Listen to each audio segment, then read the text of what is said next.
Hey, and welcome to Outside the Box. I'm your host, Kate of Gaia. Yeah, we're going to have some fun tonight. Joining us, of course, the co-helm of all the Outside the Box shows, Tony Z, and our special guest tonight, another cunning linguist, goes by the tag of Dezert Owl, and had an opportunity to talk with him the other day. And we're on the same page as far as tongue pledges, languages. We come at it from two different perspectives, and that's one of the joys of the language. When you get many people looking at it from different perspectives, it opens up your own perspectives even further. Well, we hope anyway, yeah? So without further ado, I just want to welcome, Dezert Owl and Tony. Are you, both you guys there? Yeah. Hey, right here. Tony, hadn't talked in a while. Been about a year practically, huh? Good to hear you. Yeah, it's been a busy old year and old mate, I tell you. Okay. And then some. Desert, where do you want to jump in? You want to go hot and heavy and just have some fun, or where do you want to go? Well, I'm on for the ride, so I don't have any particular direction. You know, I stopped broadcasting on my own network back in March, so I find it ironic that in my attempt to get interviews, I'm very grateful that you're having me on here tonight, Kate, but really, I've been sending out my promo to different radio networks and hosts, and I'm absolutely amazed that, my phone's not ringing off the hook, so I don't know what people are looking for out there, if they want somebody to support the political illusions or I just don't understand. I cover a lot of ground, of course. I translate one of the things that I'm doing is making history in my spiritual translations, which actually I refer to as transliterations, because the translation to me is like magic. Translate, presto magic. You got an ancient word in one modern word, and it's a theoretical impossibility. So I transliterate thoughts and ideas, concepts from the ancient into the modern, and so I hope to real soon be able to produce the New Testament based on original thought. That's been my lifetime goal and challenge. So stay tuned for that, and I'll keep you posted. I do have samples, and whenever later on I can give out my websites, I'll tell people where they can go and check those out. Absolutely.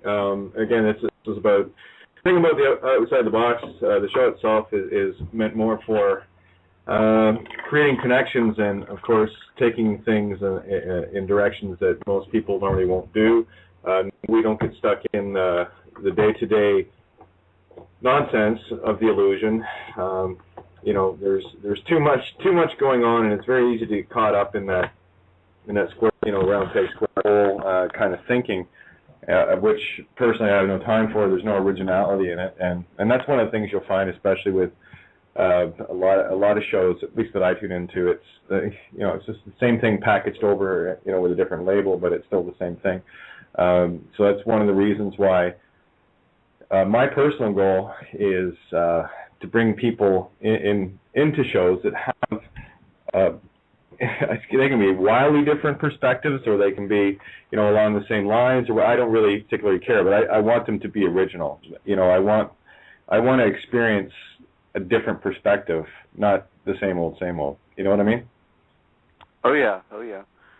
And I've been in this the political arena for the last 20 years, and I started studying my spiritual journey back when I was 16 years old, so that's 40 years now. I'm 56, but actually I was conscious in my mother's womb. I remember sucking my thumb and seeing pink light, and then poof, one day I'm out behind bars looking through a crib, and then the rest of the matrix just absolutely overwhelmed me, so I'm ready for the next reality, which of course we do find here. That's the duality within nature to define the eternal.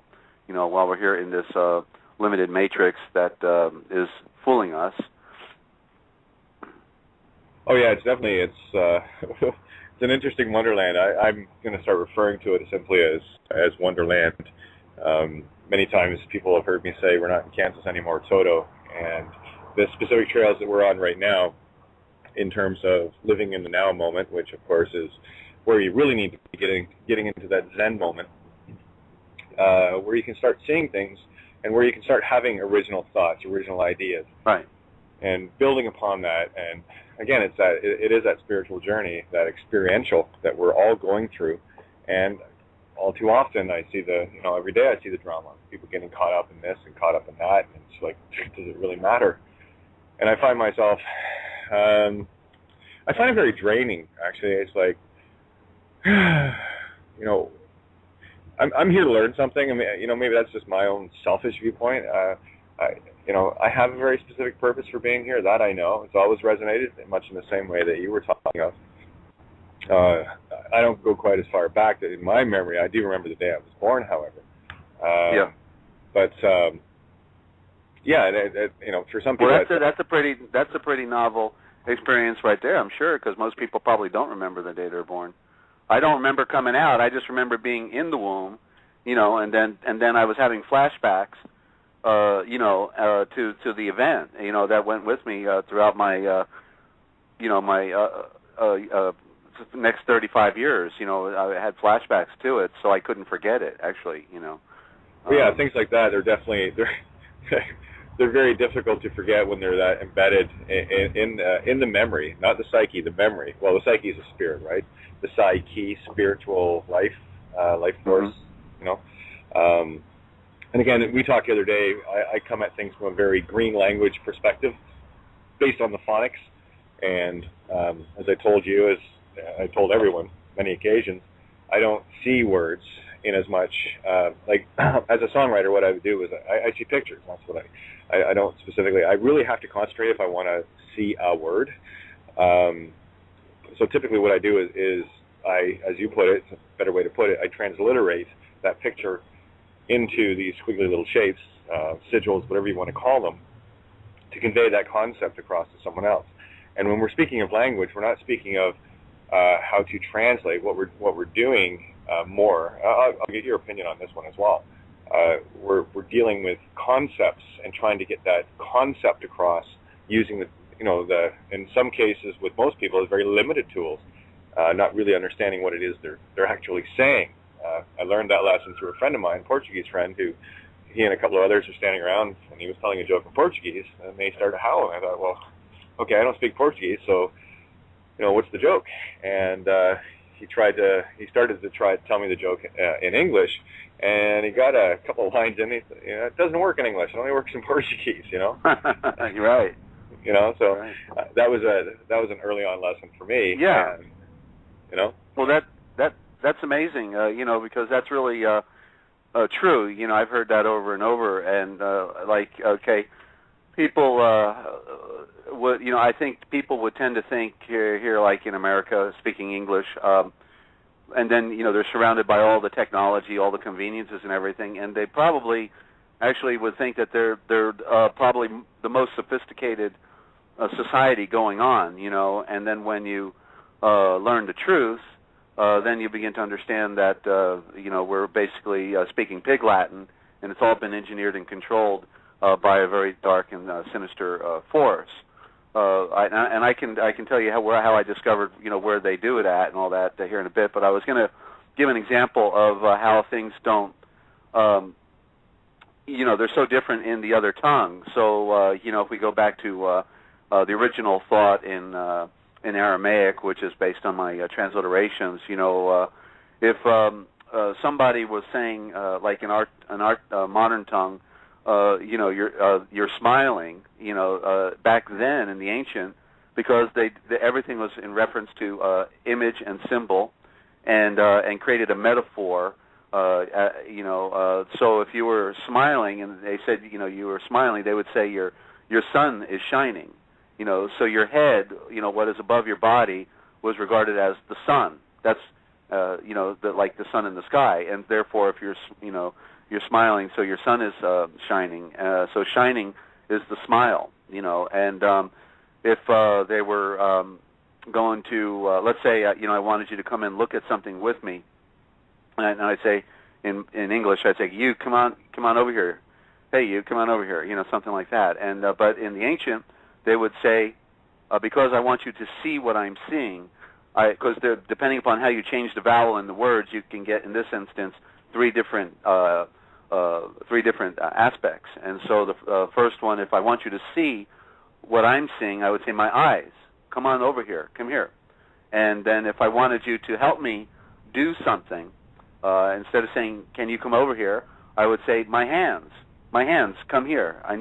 I want you to help me with this project, my hands. So you become my hands. And then if I want you to go somewhere with me, instead of saying, hey, come on over here, you, and let's I would say, my feet, come over here. And so it's totally different, because it's archaic, it's primitive, and it's original. And the original, again, is based on imagery, and not only that, but you may have had to add a little body language, and be looking somebody in the eye when they're talking to get the full gist of what they're saying, because it's you are a son, and again, what does that mean? So most people don't associate the fact when it's a boy and you say I had a son, they never think of the the sun in the sky, but that's actually what it implies. Exactly. Just to really add some concrete to that beautiful structure you're putting together, you can go anywhere in the world and stick up your middle finger, and I'll guarantee you they'll understand the metaphor. There was an episode. No doubt. There was an episode years, and we go with this in a bit. And we could thank television for that in the movies, right? Oh, hugely. Yeah. There was an episode. I can't remember what it was called. I'll have to look it up sometime. But it was on Star Trek: The Next Generation, and I guess Jean-Luc Picard and his funky first mate were stuck on this rock, and there was apparently this monster that was out to get them, and they bumped into another resident of the planet. And I think it was this Jean-Luc and this guy they were trying to communicate, and the being on the planet spoke only in metaphor. And he would speak of something in their history in relation to what he wanted Jean-Luc to do. And, of course, it would come out, the battle of something was done here and there, and what he was trying to say was, I want you to come and help fight with me, that kind of thing. And by the end of the episode, Jean-Luc finally twigged on to the metaphorical, allegorical nature of how this being was trying to communicate, and he had picked up enough of the sayings that he could start to talk with him. And it's very difficult, when we learn to speak in concept versus just using words, the spin-outs, we get much deeper in the context of what we're trying to do. Yeah, and now with those two words, a context and a concept, I picked up, of course, years ago that the con, is a con, and to move away from those con words was the biggest challenge. So I've modified concept into precept, and precept also implying that which is first, and that which is first is superior, and so perhaps even pretext might work as well. So the pre-word is dominant for me within those con words, like Constitution, and what part of a con don't we understand? Because that goes back, and I have that in my Real Da Vinci Code etymological dictionary, the Constitution, and I take it back to the word constitutio. All you do is drop the N at the end. You just drop the N, and it's a Roman imperial decree, and so if you know that now the meaning of the symbol, when you add the N at the end of constitutio and get constitution, well, the symbol is now telling the story, because the N, capital N in particular, is a sliding board, and it's coming, and so it implies that which came down, and it's also a royal symbol. You'll see it in a relief on my website. I'll give that out here in a second. Perhaps I can show, since we're talking about it, I can take people there. If anybody wants to go to therealpublicradio.net, that's you have to have the in front of it, therealpublicradio.net, and then when you're at the very top, I've got 4 levels of links, and right at the top middle you'll see techno for technology. If you click on techno, and then you'll see on the 2 sublines, I've got a 5th and a 6th sublink line. Towards the right, either the 5th or the 6th line, I'm not looking at it right now, you'll see the letter N all by itself. Click on that, and then you'll see this Egyptian relief, and at the very bottom, you're going to see a circle, and a circle is a dominant, a solar symbol again, and the N is in there, and then it's got a crown on it. Okay, so it actually implies, the royal. What it's implying is the royals are used in, that symbol, like the Phoenicians and nation, and so there's the end, that which came down. And so when we're talking about the Constitution, well, we know that it was supposedly created for one purpose and intent, but actually I like the speech that Mikhail Gorbachev did back about a decade and a half ago or so, and around 1997, and he moved into the Presidio. That's interesting. The former Soviet leader moves into the Presidio in northern San Francisco, and he says he loves the Constitution because it was written in such a way that the founders knew that it could then be molded and manipulated into whatever direction they wanted to go in, and so the imperial decree works because once they they attached the allonge of the Bill of Rights. Bill is not a law, therefore it's something that can be passed into a law. Therefore, it's not even really law; it's just an illusion. And but once they had the Civil War, and then they added that slavery 14th Amendment, and then for the first time you now have two subsections, A and B, and then from that point on, each of them are saying, and any other further legislation that is required to implement this, any further legislation required, it's a totally open-ended box, and that's what they claim is now, the new Constitution is that Bill of Rights, but that continues to have all of these things attached to it. And interestingly enough, nobody ever gets the point. If the Bill of Rights was something that was supposed to secure our freedom, how come the 18th or the 19th, I can't remember which one, guaranteed to take away our right to drink alcohol, back in the Prohibition area? So it's rather interesting when you look at it all in the right light. Exactly. And when you were speaking of Constitutio, also one of the other tricks of the letter N, it is a possessive, which makes something mine. As an example, I've been giving out to people back in the day. They would use the singular of in front of everything, but when there was a vowel present, what they would do was they would attach it to the word after. So it would be something like neg or neagle or nautomobile. And what happened over time was that the N got surgically transplanted over onto the A, so it became an egg, an eagle. And what the only purpose in the lowercase aspect, and that's where I deal. I don't deal in capital L letters. Yeah. I deal with the lowercase, and what it does is it just creates an ownership. So there you have Constitutio, mine, right? So anytime you're using the letter N, you're claiming ownership of it, of the word and the utterances that you're making. I see. So lots of neat little tricks. Yeah, I was very fortunate in going to school both in North America and in Ireland, and very, very different systems. Here they teach you more what to think versus there. With my teachers anyway, they were teaching us how to think, literally how to think outside the box and to take ownership of our own precepts, concepts, contexts, and prefix. Yeah.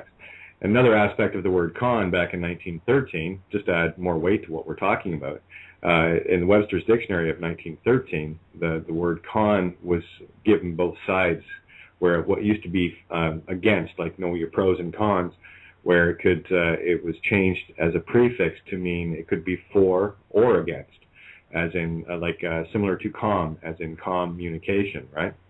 Yeah. With speak. So we can spend a couple hours, no problem, just ripping stuff apart and showing people exactly what they're saying, or at least trying to convey that idea across. Like in Ireland, it was all about grammar. Here, I didn't get much.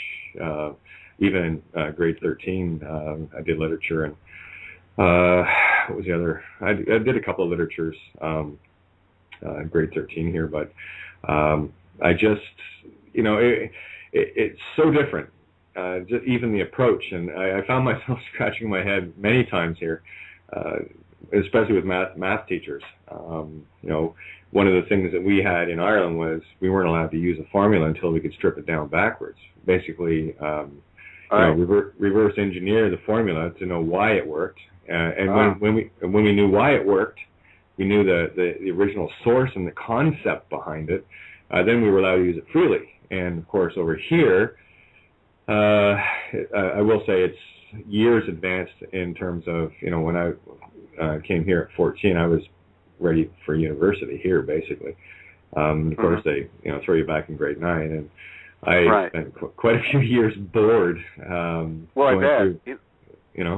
Well, the thing, what I was thinking when you were telling me about your experience in Ireland is that the Irish people, formerly known as Celtic, also, you were some of the most oppressed people on the planet, and in fact, the Roman Empire tried to annihilate the remainder of all of you, and then you end up on a little island as a sub-colony to where once you were one of the major populations of the earth. Absolutely. I mean, I can trace that all back through the Emerald Liberation Front, the ELF papers, and throughout the Celtic histories, and it all began there, and it's all coming home to roost there. So, and that's another story all by itself, and I'd love to get into that sometime with you. Well, real quick, is it possible I could just make a pitch for my dictionary? Because oh, please go. Yeah, actually, I thought you were going to do that already. No, well, I gave out my general website, but I appreciate again beginning on your program here tonight, and I've been an activist for 20 years, actually, as I mentioned, 10 years ago after I came out of my voodoo and hoodoo when they tried to railroad me and put me away for life, which is a story for another day, unless you need to go there. But I came out a spiritual pacifist, but I still am, dedicated to truth. And so whether we're talking about the political or any other topic, I always try to define these things to get to the true nature of things. And so on the, it was in the last century, last millennium, and in the 90s when I was going to gun shows, and I had two organizations. The money was pretty good back then still, that, they didn't choke us to the point where we are now. And so, I ultimately stopped broadcasting because there was no funding, and of course we were competing like with Blog Talk Radio, which became the new wave, and it's hard to compete with such a dynamic concept of broadcasting, so my hat's off to them. And we're just now a radio museum, but I have 200 pages there. But we're really, if I didn't have a wonderful Christian landlord, I'd be on the street right now, because I'm into my third month and have not been able to pay the rent.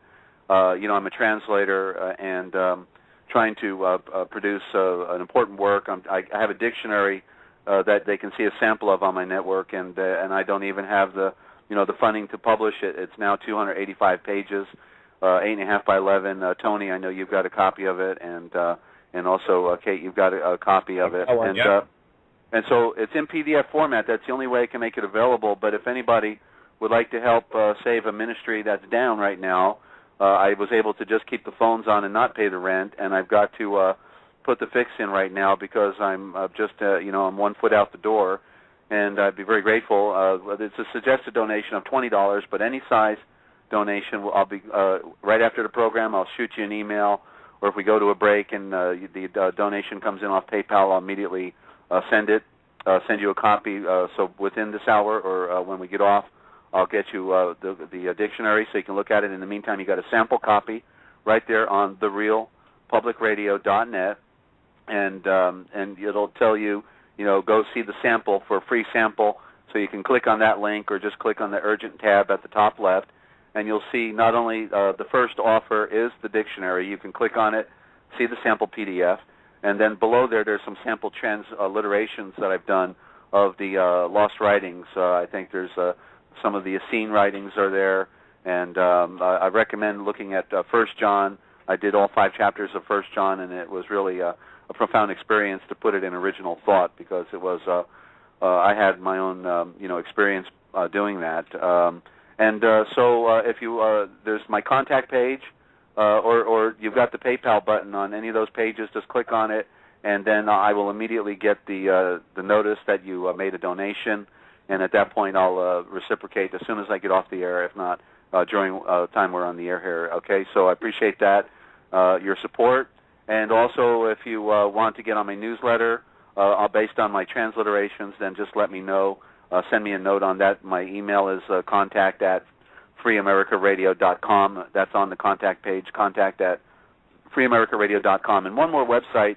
I do have a health ministry, with my spiritual walk, and I want you to check out this website if you or anybody is struggling today with, debilitating bone or skeletal problems, not to mention, skin disorders. But the truth is, when you take this product, I don't care what you got, it may go away internally with your organs. We have people who were actually, had their eyesight degenerated because of their diabetic symptoms and such, totally recover. Okay, so go check out that's the number 1, capital, CAPITAL, that's capital as in money, funny money, onecapitalsolution.com. Okay, that's the number 1, capitalsolution.com, solution is singular, and then go look at the photo gallery, okay, and look at a guy that looks 85 years old, and after 4 months on the product, he looks 55. That's 30 years younger, okay, in 4 months. You'll see pictures of a lady with arthritis, twisted fingers, golf ball knuckles, and in 6 weeks, straightened out, okay? So I can tell you that's a generic website, so contact me if you want more information on that product, and I'll be glad to get it to you, okay? And it really helped me out big time. It gave me my life back, and also my buddy who got me into this, champion gold medal weightlifter in the deadlift and the squats, he ruined his hips, Grateful Greg Sumner, and he, after 3 months on the product, threw his cane away, and where he was hobbling up the driveway, now he can run, okay? So it's a miracle. We've got a miracle here, and I want to share it with the world. So, Kate, thank you for that. And, Tony, I've never heard you so short-winded and having you on my network. So how you been, buddy? Yeah, not too bad. Just keeping going, which is what it's all about, isn't it? Trying to get out there and spread some information and let people know what's been going on while they were sleeping at the wheel. And that's what the effort's all about, isn't it? It's like figuring it out. When you figured it out, put it out there and say, well, look, this is the conclusion I come to. Yeah, your audio, just want to say, your audio is very muffled for me. How is it for you, Kate? It's good. It's good for you. Okay, I don't know why it's that way with me, so I'm going to have to focus. Yeah, it's normal. We get all sorts of different vibrations on our shows. It's almost like one of the other prerequisites of outside the box. Generally, people that come on are those that are all in every way, shape, and form, and that's when I get my own personal experience inkling as into what is going to get put out. And I will say something about the field of language. It encompasses all aspects. It's not just language, because when you're dealing with translations or transliterations, however you want to put it, you find yourself in many different realms all at the same time, and there are many different layers and many different concepts. And what I will say from what I've seen of your book already, there is a wealth of information that I know a lot of people, if they truly want to get a handle on what they're saying, and those that have tuned into this show long enough have got a different twist on what the language is about. I highly recommend your work, and I know the kind of effort that went into it, because I know the kind of effort that went into mine. Years and years and years of work to have literally epiphany moments, 3 or 4 per word kind of thing, where you're peeling layers off and seeing deeper and deeper into it. There's a lot more to a page than meets the eye at first glance. And that's one of the reasons why, if you talk in terms of legal land, the best way to handle anything there is don't get involved first. But if you have to, the best way to deal it out is with writing. Because with writing, you can put your intention, if you know how to speak the language, you can put your intention much clearer on the page. Sort of like if I would ever write the word refuse, I would put a hyphen in there to refuse, to make it clear that I'm not rejoining something. Because in common speak it means to say no, but in reality it means to rejoin.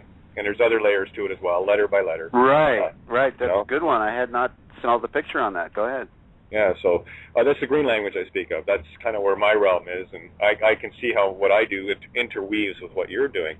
And again, that dictionary brings a different layer from a different perspective. Mm-hmm. And that's why, it fascinates me only to the degree that I'm always looking for different perspectives on, okay, well, this is what I see in a word, this is what I hear in a word, and I've got my layers and my, my feelings on it. And then coming across others. Good examples of a couple of guys, Santo Bonacci and Bill Donahue, in terms of the biblical translations, where they've taken the literal language and put it back into the mystical concepts of what they're really talking about, which makes it, it starts to make sense, and you start to see the truth of what was there. And I always look at things from the perspective of everything is good and evil. In everything, the only thing that shifts on that is the individual's perspective and how they're looking at it. Are they looking at it openly as an observer, or are they looking at it critically as someone who is trying to pass judgment on something? Good example of that is, you'll hear people talk about Masonic symbols and Illuminati symbols are everywhere and they're evil. And I look at it from the viewpoint that, no, not at all. All I'm seeing is, look here, we got something to show you. Have a look. And the only thing that's going to stop. Yeah. Oh, sorry. That's Lucifer clothed with the light. They put on all the truth. They're trapped in draping themselves in the truth. About brotherhood and fraternity and all those wonderful cliches. But of course, they are, as the word Masonic implies, or the alliteration of the code, which is the abbreviated form of the words, Masonic. Mothers, sons of darkness. They're liars, they're beaters, and they're cheaters, and murderers. And at the same time, they come across as just a wonderful, benevolent society. And of course, most of the people, the majority, which would be the underlings on the lower degrees, they're really just innocent, joiners with them, because they don't understand the true nature of what's going on at the top. That it is a secret insurgent military force unannounced, and a covert operation, and they are the eye for the eye of the Vatican. The eye because they are the UPS driver, the postmaster, the mail deliverer, the doctor, the dentist, or the hooker, the dirtbag motorcycle driver, Hell's Angel. They got all of them in their conference, in their league. And they come back and they got their blood oath that they got to do what the higher ups tell them what to do, and so they'll the taxi driver, whoever, will go out and then bring in the information. So they are the perfect insurgent military force unannounced, and they're under the control, of course, at the top of Kabbalistic banking, Zionism, and who's under the control of the Vatican, and then it goes from there all the way to the ancient Aryan Brahmin priesthood in northern India from ancient time, which is one of the stories that I talk about, in my Forbidden History. Yeah, and again, I'll put the mirror on that. Always the devil's advocate, because that's what I do. Two-spirit, my nature. There are those that when you see what is actually there and haven't had it interpreted for you, where you've actually taken it upon yourself to decipher it yourself, I can take a butter knife and make it good and evil at the same time. It is the one that is in control of that particular organization that will make it evil or not. Yeah. And again, it boils down to the only two things we do as creator beings, and that is create because and create an effect and then observe it.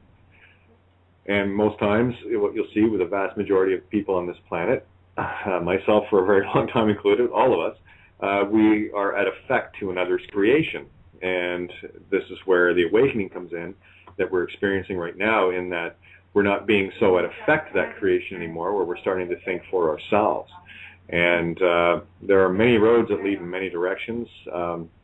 I have my own hunches based on the last couple of weeks of beyond epiphanies of where the road out actually leads.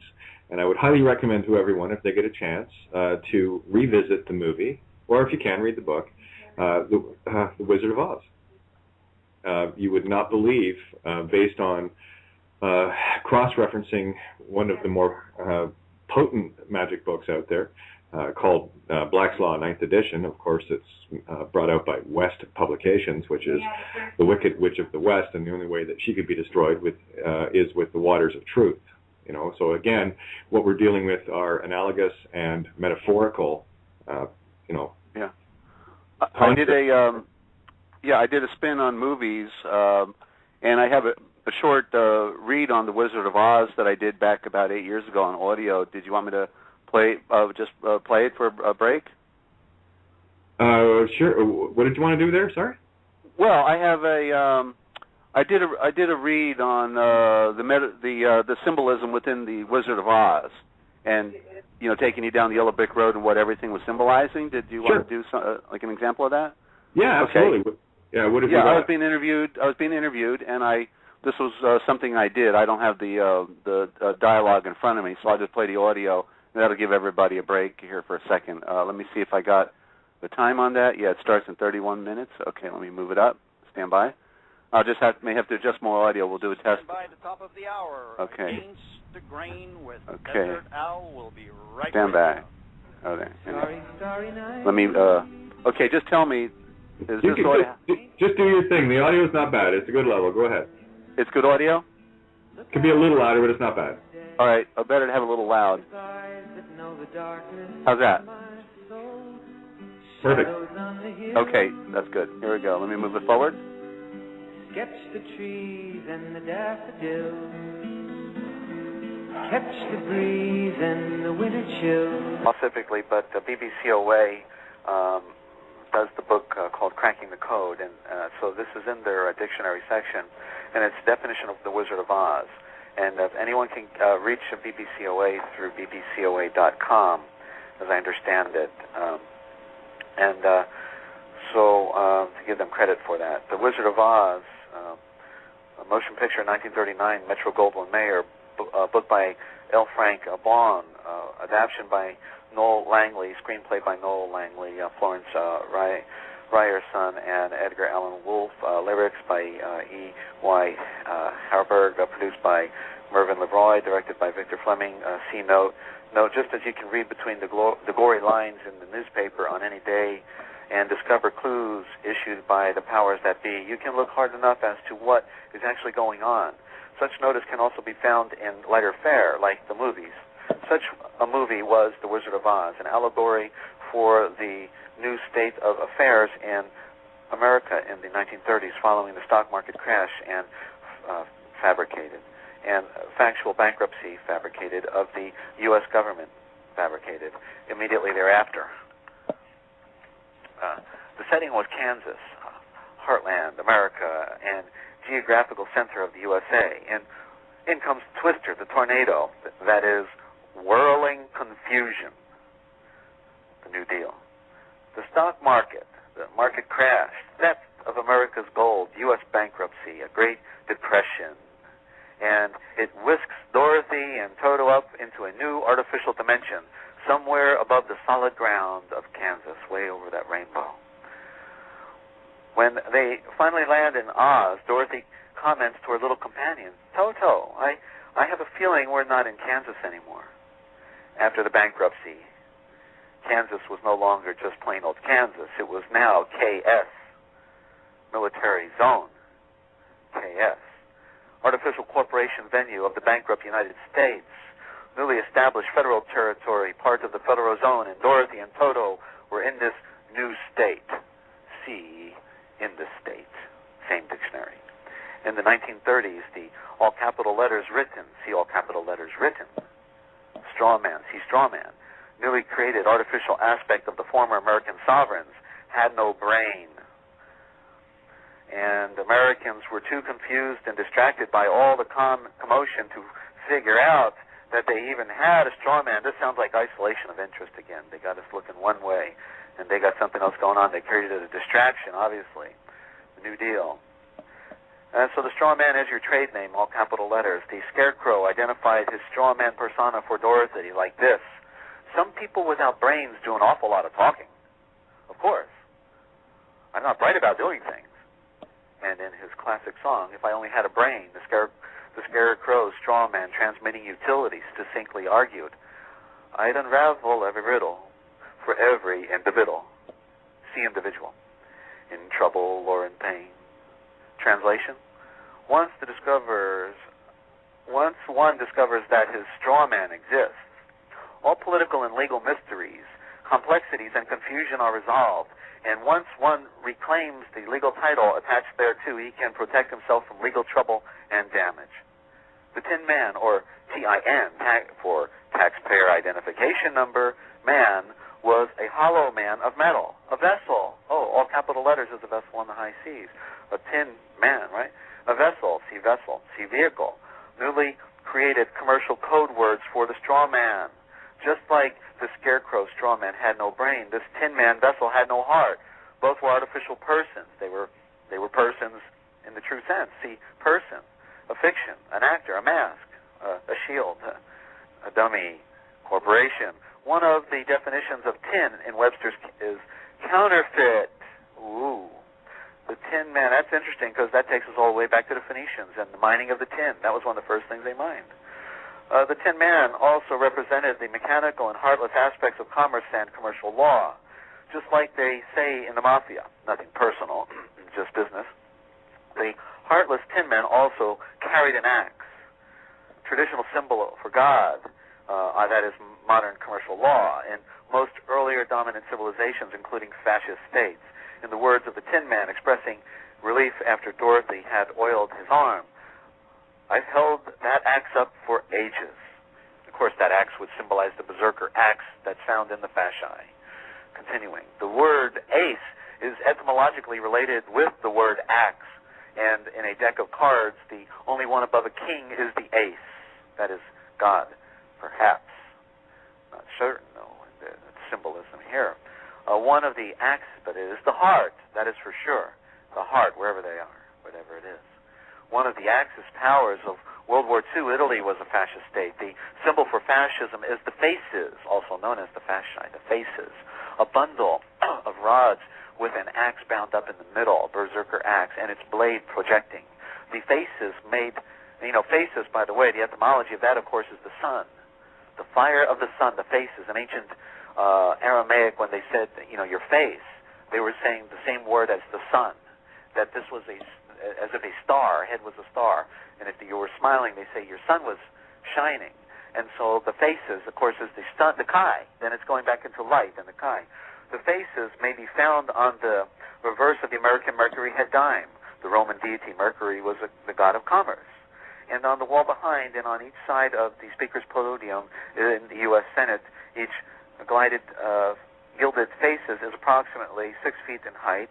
At the base of the seal of the U.S. Senate are two crossed faces, and directly below Lincoln's hands on the face of the arms of the chair in which Lincoln is sitting in his memorial at the Lincoln Memorial in Washington, D.C. The faces, the fasci, fascist state, doing the bidding. Lincoln was an agent of the British, of the bankers. That's been a hard one for people to pull together because the history hasn't been told, but I'm going to be interviewing Greg Durand here real soon, and he does the most important history about that. Continuing, the lion or king of beasts, see Gentile, some members of society regard you and your family and friends as nothing more than animals, cattle, to be bred and birthed, herded and harvested, and sold and slaughtered according to the whims of those who run the global plantation. A denigration in itself, representing the once fearless American people, had lost to his courage. After your first round with the UCC-constituted IRS defending your Tin Man, dummy corporation, vessel, vehicle, individual, employee, public corporation, all capital letter, written juristic name, artificial person, straw man, trade name, you probably lost some of your courage, too. You don't know it, but the IRS had been dealing with you strictly under the laws of commerce, and just like the Tin Man, commerce is heartless. There is no law. Remedy is in commerce. No law and there's no remedy. They got you looking over there when you should be looking in commerce. Isolation of interest. got you going in the wrong direction. To find the wizard, you had to follow the yellow brick road.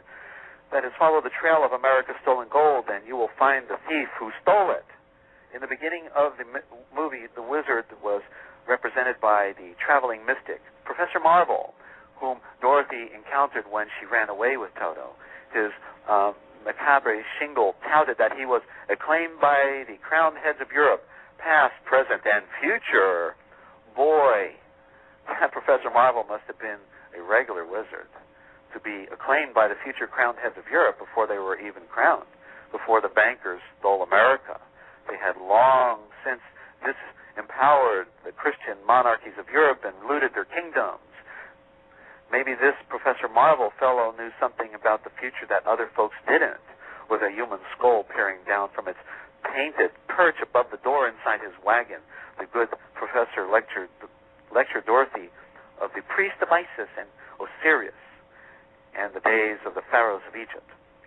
When Dorothy Gale and her new friends emerged from the forest, they were elated to see Emerald City before them, only a short jaunt away. The Wicked Witch of the West, desperate for the ruby slippers that Dorothy was wearing, would have to make her movie move before our heroes were inside the walls. A significant point here is that in the original book, The Wonderful Wizard of Oz, published in 1900, 39 years earlier, the slippers were not ruby or red, but silver. At the time the book was written, America still had all its gold and silver, and the value of 1 ounce of gold was at 15 ounces of silver, silver being the more plentiful of the two metals, just as the silver slippers carried Dorothy. America's stockpile of silver and gold backing the currency carried the country to a position of preeminence throughout the world at that time. But as mentioned, when the movie came out in 1939, the slippers were not silver, but red. Could we say red and blood then, maybe? Between 1916 and 1933, virtually all of America's gold ended up in England and Germany, as directed by the owners of the private Federal Reserve Bank. Did everyone hear that? Between 1916 and 1933, virtually all of America's gold ended up in England and Germany, as directed by the owners of the private Federal Reserve, and we might as well add the Swiss.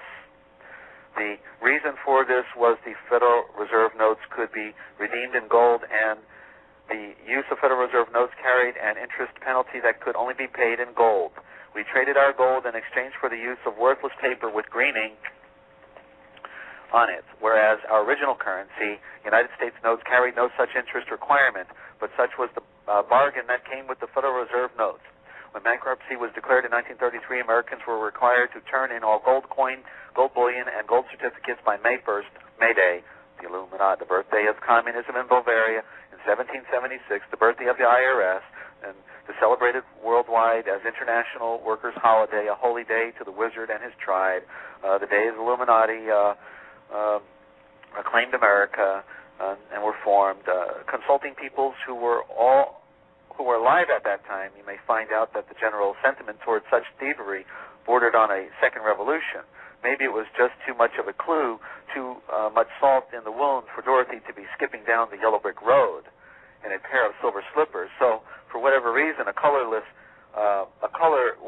likely to annoy and provoke was selected, maybe.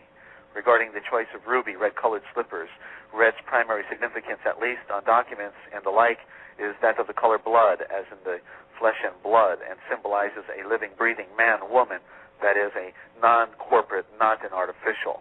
It also signifies private rather than public, public property. The new, do you want to be public?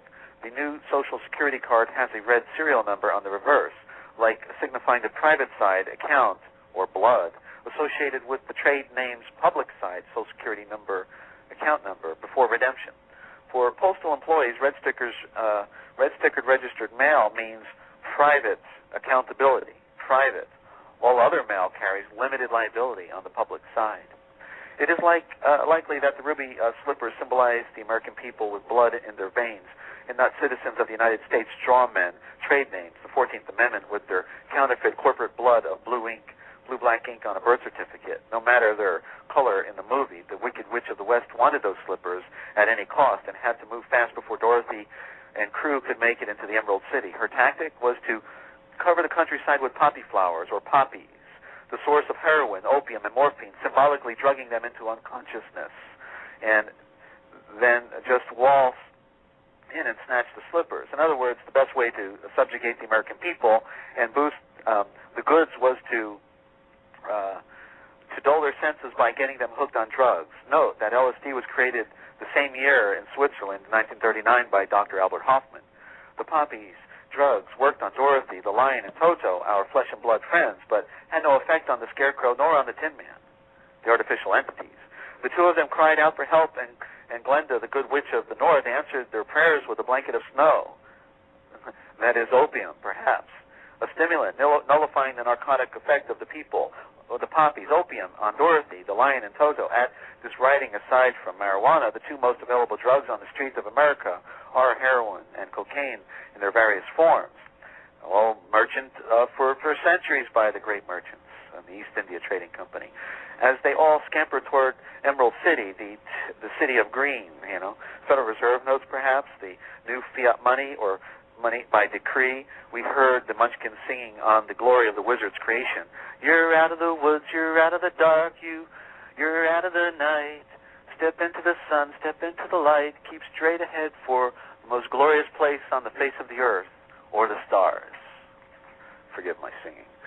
The foregoing jingle abounds with luminous Luciferian symbols and metaphors regarding darkness and light. The Wicked Witch of the West made her home in a round medieval watchtower, an ancient symbol of the Knights Templar of Freemasonry, who are given to practice witchcraft and also credited as the originators of modern banking circa the period 1099, which sounds like the Norman Franks who took over England. The Wicked Witch of the West was also dressed in black, the color symbolizing the planet Saturn, the sacred icons of the Knight Templars, the colors of and choice of the judges and priests' robes. Who was the Wicked Witch of the West? Who was she symbolizing? Remember, in the first part of the film, her counterpart was Elmira Gulch, who, according to Aunt M, owned half the county. Woo! Miss Gulch alleged that she seemed like she ran the county too, didn't it? Told the sheriff what to do. Miss Gulch alleged that Dorothy's dog Toto had bitten her. She came to the farm with an order from the sheriff demanding that they surrender Toto into her custody. Aunt M was not immediately cooperative and answered Miss Gulch's allegations that Toto had bitten her. He's really quite gentle, with gentle people, that is. Could Gentile really, gentle mean Gentile? See Gentile. When Miss Gulch defied them to withhold Toto, then maybe she's of another culture. When Miss Gulch defied them to withhold Toto and go against the law, old Aunt M was relegated to pushing the party line for Big Brother. She dutifully succumbed under the pressure and consoled Dorothy reluctantly. We can't go against the law, Dorothy. I'm afraid Toto will have to go. When Dorothy refused to surrender Toto, Miss Gulch lashed out. If you don't hand over that dog, I'll bring a damn suit that'll take your whole farm. Today, 70% of all attorneys in the world reside in the West, America. 70%, to be exact, and 95% of all lawsuits in the world are filed under U.S. jurisdiction. 95%. The Wicked Witch of the West. Wow, right, Peter. The Wicked Witch of the West and Miss Gulch, my dear friends, represent esquires, judges, and attorneys. The British, the regal, that is the American legal system, including the attorneys run by the U.S. Congress and the White House, all skull and bones and agents, of course, in a foreign ship of state, executioner and primary henchman for transferring all wealth in America, everything from the people's labor into the possession of the banks and the government in their hands, in their stockpiles. The Wicked Witch of the West wanted those silver slippers, the precious metals, and her counterpart, Miss Gulch, wanted Toto, everything. What does the word Toto mean? In the meaning of the attorney's language, in Latin, it means everything. Dorothy and the gang fell for the wizard's illusions in the beginning, but soon wised up and discovered the wizard for what he was, a confidence man. When asked about helping the Scarecrow strawman, among other babblings about getting a brain and universities, the wizard also cited the land of e pluribus unum, which is in Latin is one out of many, that is converting the many into a one new world order, a one novus ordo seclorum, a Latin phrase placed on the American dollar bill shortly after the bankruptcy. all in one and one and all for them. He also proudly confessed that he was born and bred in the heart of the western wilderness, an old Kansas man myself, I say.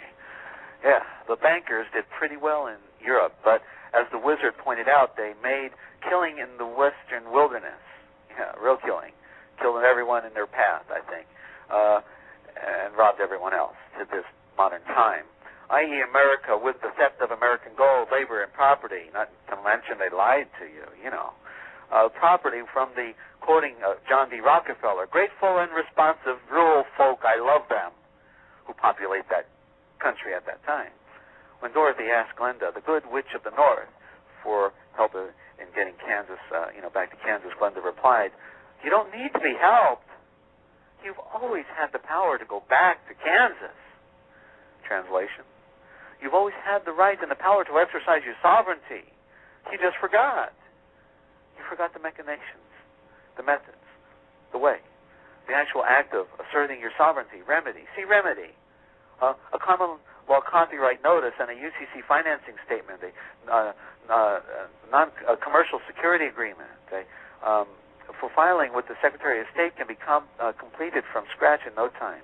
America and Americans have intimate first-hand knowledge of the heartless machinations of the law of commerce, religiously applied by the unregistered foreign agents of the Internal Revenue Service. The IRS, foreign agents, lying, a fraud, truthfully. Turn the cover, pull back the curtain, look behind it. It's the truth. The IRS, accountancy firm and collection agency for the Federal Reserve Bank, foreign interest, they're the government. Not the box of Washington, D.C., the Federal Reserve. That's the government. That's what runs everything. Was constituted under the UCC at its inception in 1954 and has been operating strictly in that realm ever since. You may have wondered, what is the meaning behind the words in the title, The Wizard of Oz? Look them up in a dictionary like almost everything else. It's right there out in the open for you to see if you will just look closely enough. I'm glad I'm on the last two paragraphs. One definition of wizard is a very clever or skillful man or person, as it says here. Fiction? Illusion? Yeah. Oz is an abbreviation of onza. Onza, the Italian word for ounce or ounces, the unit of measurement of gold, silver, and other precious metals. No matter how large the quantity of gold, silver being discussed, the amount is always expressed in ounces, onza. E.g., rather than hundreds of tons of gold, it's so many millions of ounces of gold, as attested by the factual history of this country. The Wizard of Oz was the wizard of the ounces. Everything working out for Dorothy. It worked out, for her, i.e., the American people in the end, and she made it home miraculously, right? She just closed her eyes. I think that was miraculous. Meaning there is remedy and loss. See, remedy is there. It's there, yeah. It's been just encoded and disguised and camouflaged. Fortunately, the code has been cracked. The commerce game, of course, we're talking about. Their code, the Uniform Commercial Code, and there is a way home, just like in the movie, and it's working today. I can attest for that. I know it. Like Dorothy said, there's no place like home, and there isn't. It's the truth. There's nothing like sovereignty for a sovereign, for freemen, for free people, for free mind, for free heart, for a free conscience, for free roaming, for free being, free dawn, free judgment, free thought. We have commercial remedy in the redemption process. You will continue to be conned by the confidence men and worship the wizard's light show, or you will wise up like Dorothy did and look behind the scenes. And good thing she had some innocence about her, because the innocence is a really precious thing too. And thank you for letting me read that tonight. Okay, there you have it. Yeah, I'm going to bring a few more layers to that, and we're going to have some fun. Because, in essence, I couldn't agree more that The Wizard of Oz is the story that has so many layers in it. Frank Hellbaum did a beautiful job, one of my favorite authors, of bringing these pure truths to light. One of the comments, I've been in the chat room here on Freedom Reigns as well, when you were talking about putting the people to sleep with all the poppies, and and referencing snow, of course, is a slang word for coke and what have you. One of the things, the ethereal layer that I caught from it was the only thing that woke Dorothy up, in fact, was the cold, hard truth. And of course, water is in its more hardened state, a little more solid state when it is snow. It's not quite hail, but you know what I mean. So what woke them up was the cold, hard truth. And there's so many things. Prime example is the very balloon that Dorothy ended up escaping Oz, the Wonderland from, was the very balloon that brought the wizard there to begin with. And in the end, it was Dorothy, in her own innocence, that actually rescued the wizard. And our job here is to rescue the wizard. And it is the innocence that has been brought here in order to do that. That regardless of what we come across in terms of evil or what have you, are we strong enough in our own innocence and our own truth to show the way, to be the illuminated ones, not the ones that claim to be illuminated and using these very things to control people. In as much as the Knights Templar were murdered back in the day, that's the Friday the 13th aspect, being supposedly an unlucky day. And with me, I always put everything in the mirror with regards to everything. I'm going to look at it from, how is it good? Okay, well, I use the butter knife as an example. The butter knife is good in that you can butter your toast with it, and it can also be evil. You can stab someone to death with it. And it takes a little bit more work than a sharper knife, but it can still do it. And again, the only thing that differs, the only thing that changes, is the perspective. So if we go looking at something as being only good or only evil, we have literally divided and conquered ourselves. It is how are we looking at that, and how are we adapting ourselves into that perspective to convey the message that we see. And really, you have to look at both sides of it. When you condemn something to being evil, then you have nullified half of the equation, and that is not an observation. For me, that's not an observation; that's a judgment. A beautiful treatise on the Wizard of Oz breakdown, and again, that is a critical layer of reality, that it is that pure snow that I know many listeners just had a lot of snowfall on them. And one of the things that I'm loving about the fact that you brought that to air is it's brought in the child side of things, and that's exactly where I am and have been for a while, in finding that child within. Because I have to tell you, I've had some major paradigm shifts over the last couple of weeks, and for anyone that was listening to my show this morning, I had Tony there as well. On awakeradio.co.uk, my answer for anyone in terms of finding my way home will be the very day that I'm not on the air anymore. So when my voice goes silent, the silence will be golden. You will know that I've made it home. And from there, I can offer certain help, but I'm not going to trespass on the true will or the free will choice of any individual to get home, because that has to be their experiential choice. That is not for me to decide for anyone. I can do my thing, and if people see what I do as something that can resonate with them, and I don't want to be painting on anyone's canvas. I'm adamant about that. Don't take my word for anything. Check your own heart. Don't listen to your brain. That's what got us into this mess in the first place, where people got too analytical and tried to figure everything out, and they wonder why their lives were in a mess. It was because a lot of times when you're using the analytical, what matters to, how you've affected other people kind of falls by the wayside. I was kind of hoping to get Tony's perspective on that as well. Tony, what have you got? Yeah, I was just interested in one of the aspects of the control system that you were mentioning there. And one of the things I pointed out was that if you go to the Royal Courts of Justice and you look at the emblem that's on the outside of the building, and I've been, the fact of the matter is what's actually happening, the lion is representing the strength of Christ.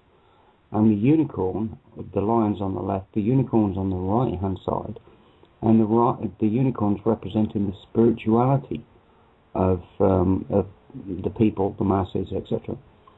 And what you'll actually see is the unicorn is actually bound by a collar, which is chained to the chained to the ground, basically, chained to the floor.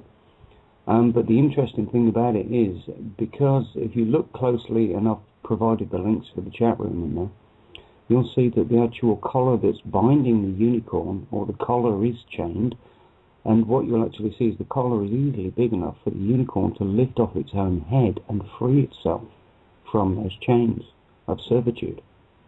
And that's basically the opportunity that we've all got, because if we begin to become conscious of this information and conscious of the situation that's bound us into this and these systems and these constructs, then we have the opportunity, quite rightly, under natural law, and well, natural law is it, really, we have the opportunity to free ourselves. But it's only our own decision to make that choice that's holding us bound. What they're offering you is freedom. But the fact of the matter is, if you don't understand it, if you can't see it, if you can't figure it out, and if you don't get it, then how are you ever going to find out, number one, how you're bound, and number two, how to free yourself? And that's where education, or educating yourself, comes into it again. It comes back to the fact, make a decision. Do you want to be free, people, or do you want to be held into FEMA camps and all sorts of other rubbish that is not really good? And that's the choice. So we need to look on the positive side, do some research, and try and understand the opportunities that are presenting themselves to us every day, both the good and the evil, and make a decision. Bingo. That's my take. Yeah, absolutely. You know, and again, it really is about shifting your perspective to both sides of the coin. And I've used this primer before, in that you can take a quarter, say 25-cent coin, and flip it in the air and get someone to call heads or tails, which the coin has both heads and tails. And what happens when the quarter hits the floor is that it's still a quarter, regardless if it's heads or tails. It's still a quarter.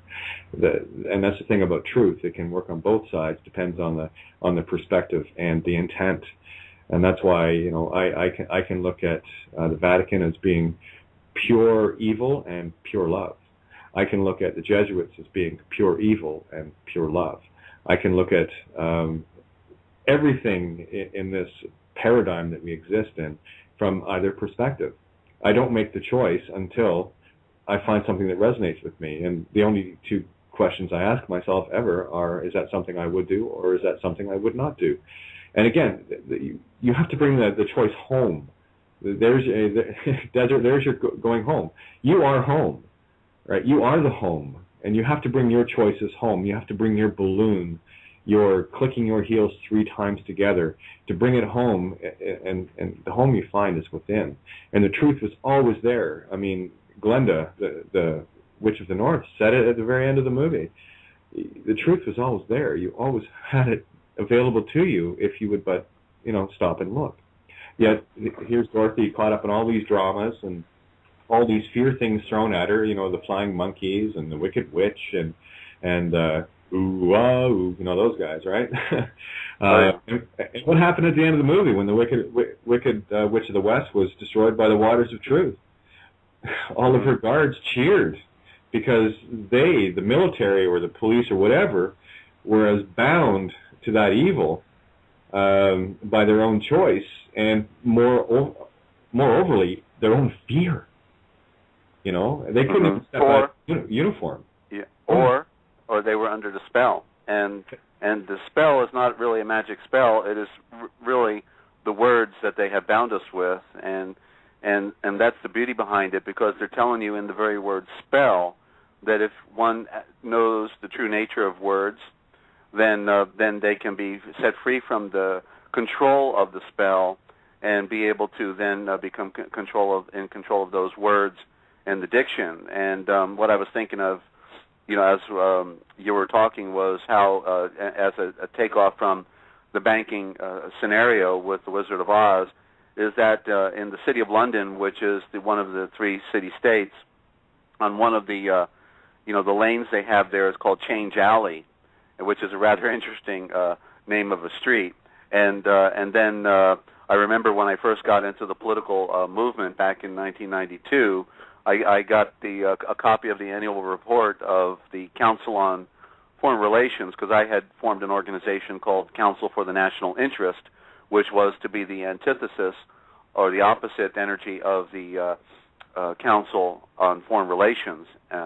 And so I wanted to, of course, know the enemy. And if one looked in the back of the Encyclopedia Britannica, it would say regarding the CFR, the Council on Foreign Relations, that they are the think tank and control the policies of the United States government in foreign relations. Not to mention, probably even we could include domestic, but certainly with the foreign.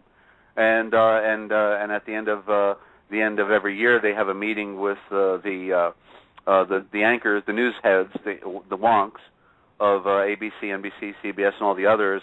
At the end of every year, around Christmas, they have an annual meeting called the Interaction of TV News and Foreign Policy, which is a rather interesting idea. And even the children of the anchors go there as well to be primed and groomed. But the interaction of TV news and foreign policy, meaning that they're going to instruct the news agents how to report the news in favor of this foreign policy that they intend to implement, as we can look at Libya or Israel or any of the other situations that have occurred. No real objective news reporting, but a political agenda that's being controlled. And also the CFR said that it doesn't really matter which party, Democrat or Republican would win within the election, because they are in each of the parties that they always win. The CFR always wins. But the annual report in 1992 that was written by the President Leslie Gelb, in there he used the word change, speaking of Change Alley again. And so I noticed that from that point on, when he coined the term change, that any politician that would take their acceptance speech within political office, whether it was state or federal, that within the speech, the acceptance speech of the politician, they always said, we are going to have change. Change, change, change. And so I noticed, that as I got into the movement, and I was still watching television back then, which I don't watch anymore, that without exception, every political acceptance speech said we are going to have change.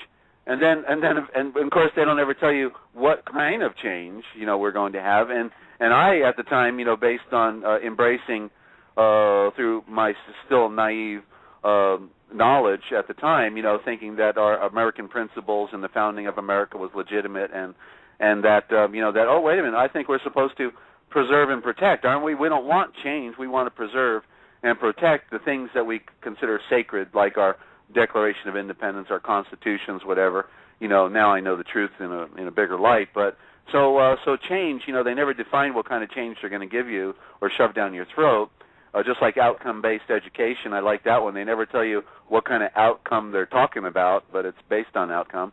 And these ambiguous terms that really don't mean anything by themselves, which still need to be defined. So ultimately, then we see in the commercials they start picking up the buzzwords, change, change, and the next commercial, is all about change. We're going to have change. And they never define that word either. And then, all of a sudden everybody's singing the tune. Everybody says, yes, I want change. Everybody talking about the next politician. We hope we're going to have some change going on. They never define what change. Maybe it means what's left in your pockets after they take everything else from you.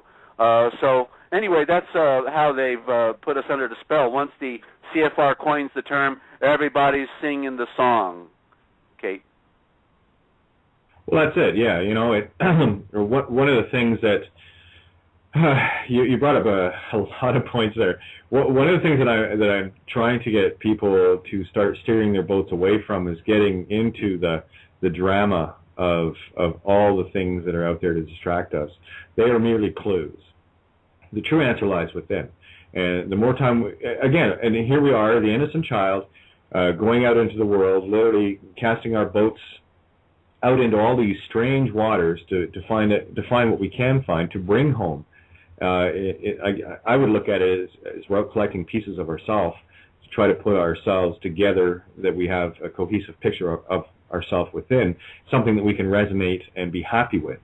And I think a lot of times people's misery is more based in the fact that they haven't spent enough time going out and trying to find out about themselves, to go and pick up the pieces that are out there waiting for them to get and bring home and complete their own little puzzle.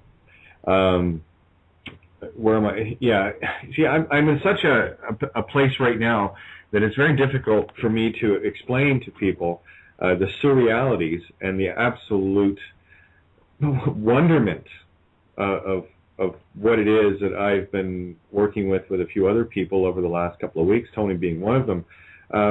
I'll get Tony's view on this one in terms of we talked about this morning a little bit, in terms of the moment of the now. Tony, how have you in terms of shifting mentally and more importantly spiritually, how have things been over the last, say, week and a half? Well, it's not so much as how have things been. It's been one hell of a crazy ride, but I need to actually draw you back to something we've all missed. And, well, at least I think I'm all right to do that. Yeah, please. Yeah, you know how careful we're trying to be here. But the point is, what we missed, from my perspective, which struck me like a baseball bat around the head, was like, we're conscious. Okay, so what does that mean? Well, stop. Don't say anything. Don't think anything. Just open your eyes, look around you, and you'll experience something. And that something you're going to experience is consciousness. And that's the thing that they need to keep you distracted away from. The fact that you are conscious. And then we need to look into what consciousness is. What consciousness is experiencing the world around you. And then that gives you an automatic understanding. Well, obviously, if I'm conscious, I'm experiencing this level of things, whatever things are. So I'm connected to Source, I'm connected to Spirit, I'm connected to consciousness, I'm connected to the whole, I'm connected to everything. And that's precisely what they don't want you to understand. The fact that you actually are conscious, when you're not distracted from these things, means that you are alive, you are thinking, you are a spiritual being having an experience as this meat stick, as Kate likes to put it. But the consciousness is not in the meat stick. The consciousness is just experiencing this physical reality through the meat stick. So the very thing that all this stuff distracts you from is the very fact that you're conscious in the first place. And that's what we get back to. That's what Dezert, if you recall our conversation, I took you down the yellow brick road of the one that I'm and a few others are walking on right now. And again, this is something, and I catch myself in this all the time. These are things that the individual has to experience for themselves.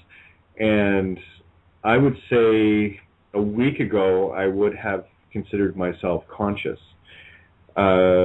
Based on my stance right now, a week ago, I was unconscious. And there are new moments that I can't even describe how humorous and how wonderfully majestic this tapestry has been woven, and how my particular thread plays into it as much as Tony's and yours and everyone listening, how their thread goes into it. Mm-hmm. And, you know, the game here is, this is why I stress to people, you know, don't look at, here's my stance, I don't look at people as my enemy or as my ally. I look at them as both. And it will be up to me to decide what lesson it is I need to learn to fix that which is needing fixed within myself, to correct my perspective on what I would do versus what I wouldn't do. So this is the coming home for me. And I have to tell you, standing outside this morning, experiencing my epiphany moments that are coming like so fast. It's unfathomable to the point where I literally, Tony and I were going to do a show earlier in the day that didn't pan out, but I am so grateful that we didn't, because I literally was exhausted from what I was experiencing this morning. When you start to see things in the now, I'll give you an example. Last night, it was about 3 o'clock this morning, I guess, was out on the deck, and 1 second I'm looking over the fence, and it's calm, it's dark. I look the other way to my left, and I look back, and there's a rabbit sitting on the ground. I'm elevated, looking down at it, and I'm going, "Where'd you come from?" And as soon as I get these kind of moments, I got to tell you, my first stop from that, I'm looking at that as my trigger and what I was thinking of. And I've had one person anyway, for sure, in the chat room had mentioned that they were looking at the Wizard of Oz stuff the last couple of days. That's not coincidence. One of the things that I talked about this morning with Tony, and we had Pondy on, which was just a beautiful experience this morning on Awake Radio. I was talking a bit more about the road home. You see, when we speak in terms of the blue sky surety, which is your birth bond, that never made it to shore, that was the thing that became your crown, your chained crown. And it's funny you say that, Tony. What a coincidence! Because I was looking at that yesterday as well on the coat of arms for the UK, and there's the unicorn, which is the symbol of truth, and of course the horn is the golden mean, right? The golden ratio on the horse's head, or unicorn, which makes it a unicorn. And there is that beautiful white animal of pure truth, bound with a crown around its neck and a chain bound to the other crown. And it's up to us. If you look at the crown, it's not like it was choking it's not like it's choking the unicorn. That unicorn, all it has to do is back down from its stance and bow its head to the truth, and the crown will just fall right off. And I've said that before with people. The only chains that are holding you down are the ones that you have in your hands. They're not bound to you. You are the one that is clinging to it so desperately and trying to find some sense of purpose when you're missing your purpose altogether. You're not actually listening to yourself. I get hit with myriads of distraction after distraction after distraction. And one of my, fallibilities is that when somebody tags me on Skype or in Facebook or whatever, I answer them. And I could be right in the middle of something, and I see, oh, there's I gotta go check that out. And what I would normally do is spend solid time on things. That was easier when I didn't have so many contacts, but I would spend the time and go through the complete idea. And what I find happening, it's almost deliberate. That the invisible wizard is testing me constantly, and can I withstand it? And yeah, I'm at a point now where I stay focused, and if some people are offended, that's entirely up to them. That's not my intent. In as much as if you're on a phone call with someone, I'm not going to come walking over to you and start asking you questions or start blaring, a music video in your ear or, waving my arms in the air to distract you. That's not what I'm going to do. That's not something I would do. And my own bane is the fact that I would maybe expect or hope to expect that others would treat me the same way. And that's not always the case, and that's okay. That's just not something I would do, right? So I just I move along. Now, I wanted to bring something to the fore here, and I want you, Dezert, to have a little look at this, because after the show, of course. What I do want to do right now is stress this book that this dictionary that you've put together. I really want to get this into people's hands, because there are some beautiful layers in it that are going to open up even wider paradigms to what they're they're used to getting on this show from a different perspective, and I and I won't say that I agree with everything you've got, but I certainly agree with enough of it to say, yeah, this is the kind of stuff that people need, because I know that, and I would hope that you don't agree with everything that I have either. I don't want this game to be boring, we'd all sit around and going, yeah, all day long. That's just boring. There's no game there. So if you could, just pass the information along again as to how they can get it. And I do feel, and this is Kate of Gaia talking, and I don't do this very often. I feel people need to get a really different perspective, because the way you've laid it out, it's more in the visual. That's going to be the awakening for a lot of people. In whoa, check that out, because you've presented it in such a funky way. It's not easy to read, and I love that. No, it's not. It forces you to look. Yeah. Well, because letters are symbols. Exactly. Therefore, I'm playing with the symbols, of course. Oh, you weren't playing. You were having a party. Well, it's like I can't avoid it, and I get a lot of criticism over it. Oh no, and I don't know what to do. No, that's pure art. Oh please, you know what an art critic is? Someone who can't paint. Please, it's easy to sit back and criticize someone else's painting. Here's a paintbrush. Why don't you do it? Well, shut up. I love Bill Hicks, Stop the internal dialogue. You're wrong. Get over it. Shut up, But anyway, give them the information again as to how they can get to that wonderful. It's a work of art.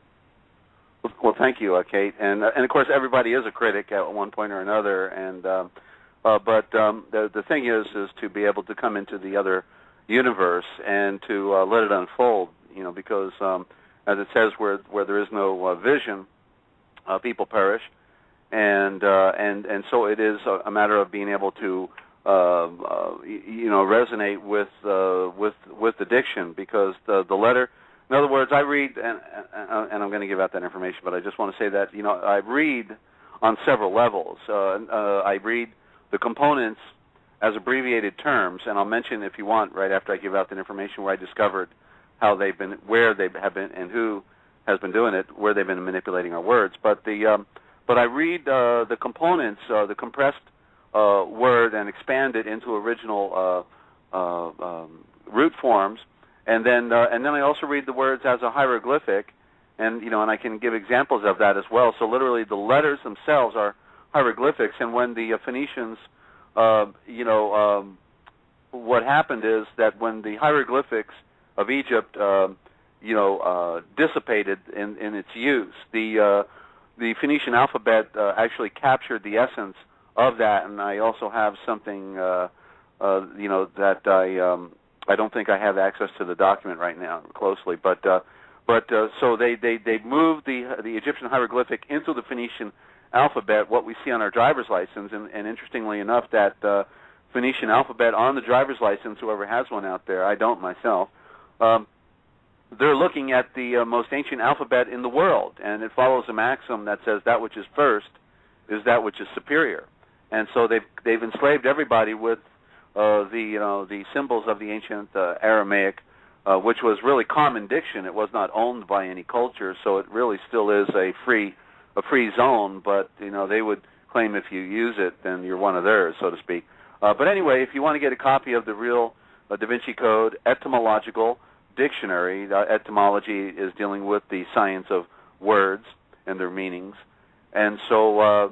You can get a copy and suggest a donation of $20, but if you're struggling, any size donation would be happy to give you a copy. Okay, so go to the website therealpublicradio.net, therealpublicradio.net, and click on the PayPal button. All right, and then just shoot me a simple donation, and I'll be glad to get you a copy right after the program. You'll get it right back. And if for some reason you can't get to the website, the email that is associated with that account is simply contact at freeamericaradio.com. Contact at freeamericaradio.com, and appreciate that. And also, if anybody out there is hurt and physically dealing with physical challenges or their family, then go to this website and hit me up if you want more information. Go to number 1, that's a 1, that's simply the digit 1, capital CAPITAL, solution, onecapitalsolution.com, okay? And that's a way that we're supporting the ministry here, at least trying to. I'm supporting my health, I know that, and that's giving me my life back. Highly recommended for anybody. And if you want to turn your clock back, okay, that's what it does, and your wrinkles will go away, and you're going to feel and look younger as you take the product. It's a miracle. It's nutraceutical. It is the future, and it's pretty science fiction-y to be taking something that actually makes you start looking good and feeling younger. So that's what we have, and it's something else. But anyway, where we find that our English diction, in other words, Kate and Tony, the English and Tony, and we may have talked about this, I can't remember now, but the English diction, the West has essentially been controlled from the East. The ancient Brahmin, Aryan priesthood, this Brahmic priesthood, Brahma, the Amen is the original word for priest. The priest in Egypt was the Amen, and so Brahmin means the supporting priesthood. And you look at India, and there's a lot of interesting things there. The most sophisticated of everything is from India: music, healing arts, all science, you name it. And they had the ancient Vimanas and all that, But so they've been controlling, and in fact, they changed the sacred name in the scriptures in Israel, and they said, oh no, the sacred name is too sacred. The YHVH, the Tetragrammaton, is too sacred. So we're going to put in Adonai, or which should be pronounced correctly, Donai, which means the sunrise. And then when I did my dictionary and I spelled it backwards for the anagram, all of a sudden there it was, the word India, And so the sun rises in the east first, and it's running the west, and that's the front office, the Vatican. And so outside the Vatican is a place called the College of Abbreviators, and it's run by the Jesuit Curii, because they want to put the cure in your eye, and they want you to work on your computer and curse, to use your cursor all the time, and be cursing all the time. And so that's where they did it. And it's interesting because for like practically 20 years, I kept saying, they're abbreviating the words. It's like, they're compressed, and you can expand them into like the ST. The ST in a word is a root form of star. So whenever you see like, ST, it's the word star. And the word stare, if you're going up the stairs, you're going up to the stars. That's original thought. If I'm staring at you, I'm starring at you.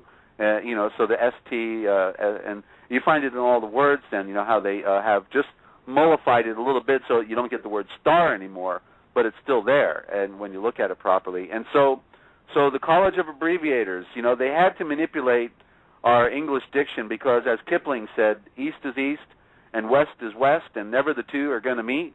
And I now have defied Kipling's quote because through the dictionary and my former radio programs that I used to do, and here tonight, we bring East and West together in the original thought. And so it's necessary to do because once you are able to reconstruct the word in its proper original thought, you get pictures. And I'll give you just a couple examples now. Like, okay, in the Swiss Alps, they say that when you go high up, you're in the alpine, right? But it's not the alpine; it's the alpine, right? It's all the evergreen trees because you're high up. And we never got the picture, right? Yeah. Okay. And so if we say pine tree, it's not really a pine tree; it's a pin tree, because all those little needles are little pins on the tree. And then if we use the term fir tree, it's not really a fir tree; it's a fire tree.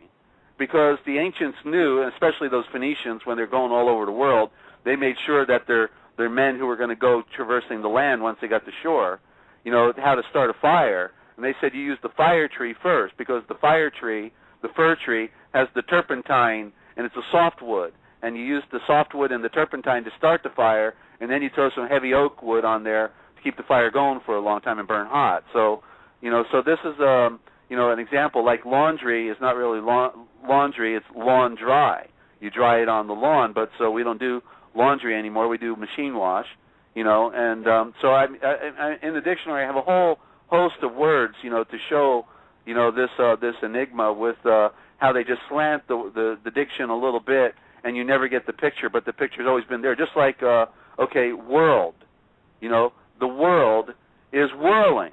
That's what it means, Or when I discovered the magic letters, one day it finally came clear to me, as I'm following the trail of these burning swords of fire, which is what word was originally at in the original thought that they were the burning swords of fire. They were burning on a page, and all of a sudden I could see the magic letters. I understood what they were now. It was the L, that was the symbol of the obelisk. N, that which came down, the royal symbol. Then T, the symbol of the cross. It's silent, but yet they gave it to us, and we pronounce it all the time. But if you turn it off, you get the hidden meaning of a word.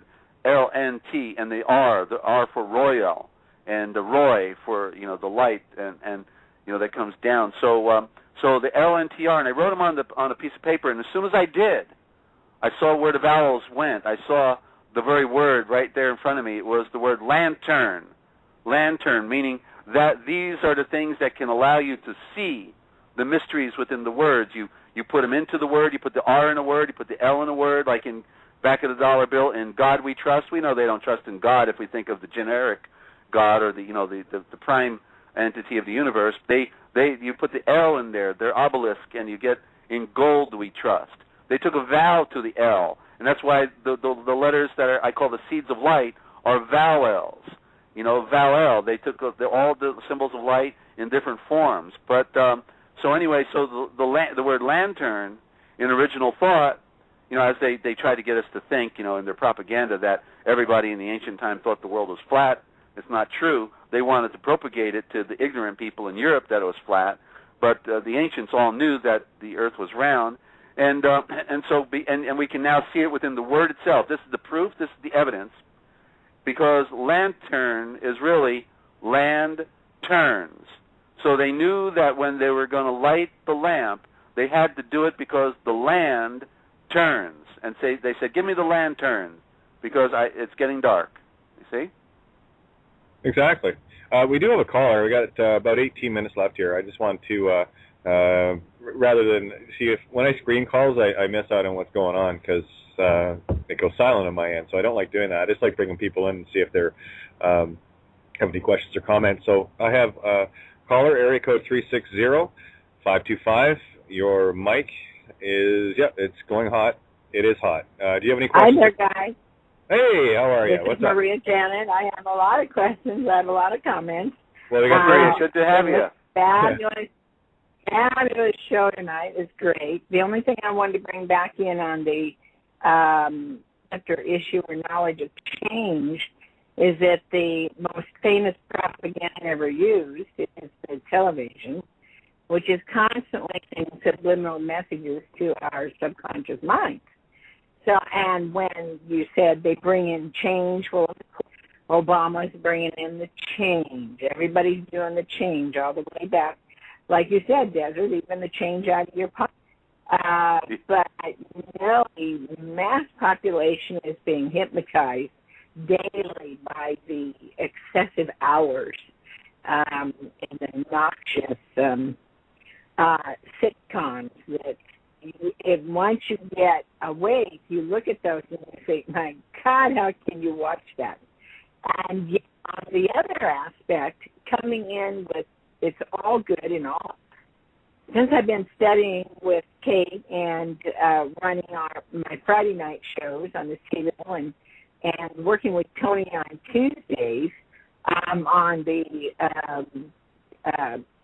print of consciousness, cosmic footprint, I'm finding every day goes by that somebody calls me and says, well, hey, Maria, to be a sounding board. Well, this person here did this, and this. What do you this? All of a sudden, I just can't hardly stand to listen to it. And I have to remind them that I progressed, hopefully, from 5th century to dealing with life from my soul. And when you see that it is both good and evil, not evil or good, but both good and evil, all of a sudden you just have it's kind of like you took 10 pills to appetite suppressants and then you look at a pie. You can no more eat that pie than you stick at it. It's kind of the same way on this ethereal concept of growing. Come on, guys. We got to see the bigger picture here. And even in our assembly meetings, it's the same thing. I just simply stand back and said, guys, I'm chair. This meeting is going to be run this way. If you have a problem, please bring your perfected competence for the chair. And surprisingly, everybody agreed with me. So it's really good. Well, one thing you just said, Maria, one of the things you just said there is very, very critical, and this might impinge on people's psyches and affect nature. But you know me, I don't give a shit. Cold hard truth. Here comes the snow, baby. When you look at society as a whole, yes, we have come so far in terms of our technological advances. We have our cars and we have our, electricity and all the modern conveniences of life, yet we're still living in 5th century Rome mentality of bread and circuses. What they've effectively done was made us smart enough to build these wonderful, mechanical devices that kept us stupid and dumbed down to the degree that, we can build an atomic bomb, but we just fail to understand why would we, That's the irony for me. Right. Yeah. And that is a terrific irony, Kate. What I find is that we don't even have a in the crack of the door when it comes to the concept of knowing. It is the gravity bolts around us that keep us tied down. You can understand that you can go back to Kansas. It's worth it. You click your heels and go. You can lift that gravity and have what would you call it? Future universe? I don't ask for it yet. I haven't figured it out yet. The restraints are gone. And it is such an exhilarating feeling to start learning about some of that. That it's just not one pie in the face the last few weeks, and especially this week. But 10 pies, bing, bing, bing, bing, bing, right? Each flavor, each different something, has been hitting me in the face, and I'm going, hey, it's just really quite an experience to go through. And then to bring that on the air, like you have, Kate, and I try to do that on these shows, to bring those pictures forward, awaken those consciousnesses. Oh, agreed. I do want to jump in here, and I want to tell the listeners, the ones that aren't part of the webinars on Thursday that I do with you, to give people an idea. The webinars are from 9 p.m. until 11 p.m. and it is really the only opportunity where I'm not a host. It's the only opportunity where I get to speak one-on-one with everyone that's there. And it is a different sense of purpose. When I'm doing this, it's different than when I'm doing the webinars. It's very different. You know that. You've experienced it. The ones that... it's a teaching. People really learn. We not only do Thursdays with you, Tuesday mornings with Tony, and I do a Wednesday afternoons right after this call. I go on Michael with Talk Show and explain some of these concepts without the interacting of the desktop, and then we move on to Friday to learn about our personalities and about our and Saturdays when I try to bring back all of these statutory concepts that people need to learn to stop some of the bleeding on the local level while they are progressing up the ladder of consciousness to be able to go further. Oh, yeah, totally agreed. And so I would urge people, and I also tell people this, the time that I spend with Maria on Thursday, I donate that time. Any fees that you're putting towards that, go to Maria to keep the webinars alive. So what you're effectively doing is when you flow to that, you're allowing me to donate I don't like the word donate, to give my time freely and openly, and that is where I get the most joy, because I know that I can do something to help build something else. And this is really the fundamental lesson that I'm trying to bring, that I've learned for myself, that I'm trying to bring to other people, that if we are in service of others, we are helping ourselves anyway. So it's... That's true. And, gifts are wonderful. Times go on and that we do on 6 nights a week. So the gifts that I'm very grateful for, it really just barely pays the administrative line to keep the webinar line open so that it's available nights for everybody. I don't get anything out of anything, and put many, many hours in myself also. And like you, Kate, once you give freely, it always comes back to you in many ways that you just never think possible. Well, exactly. And one of the common trends of, and you'll hear the term so often, starving artists. Why is it that our artists are always starving when they're the ones that are trying to bring the greatest beauty to our world? And that's one of the reasons, Desert, why I refer to your book as it's a work of arts more than a literary transcript. Well, thank you. Most of those starving artists had to die before their paintings were worth millions, so I guess I'll have to die before the book's really appreciated. Well, now, come on, let me bring this back to a level, a modern level. A modern level, just really quick. I know a minute, but I want to explain this because I think it goes through. Kate, just let me 1 second. Years ago, when I was doing my school, and students' parents had an opportunity to remain private ed and pay the fees that it could to get their child in private ed, or their TV and their shows and their night out and their entertainment. Now that approximately 90% of my student body, parents chose the entertainment over the private ed, even though they knew and understood time private ed so far outclassed the public that still would not give up that entertainment.